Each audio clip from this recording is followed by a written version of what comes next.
Bugun ham sizlar bilan makiyaj qilamiz, lekin bugun sizlar bilan gaplashmoqchiman. Ya'ni men o'zim xohlaydigan, lekin hech qachon hech kimga ayta olmaydigan narsalarimni sizlar bilan bo'lishaman. Paganale, meni случайно rasmga olishlarini xohlayman.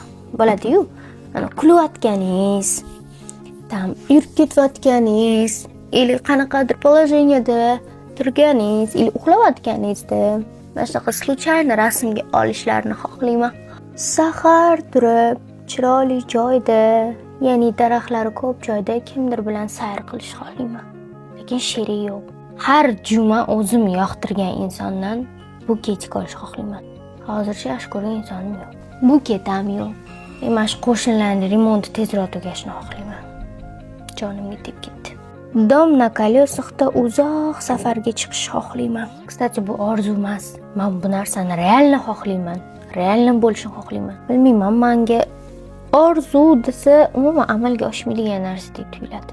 Bu meni xohishlarimning 10 dan 1 qismi. Bu ro'yxat o'zi aslida juda ham katta. Va oxirida makiyajim tayyor va oxirida men tezroq 500 mingta bo'lish xohlayman.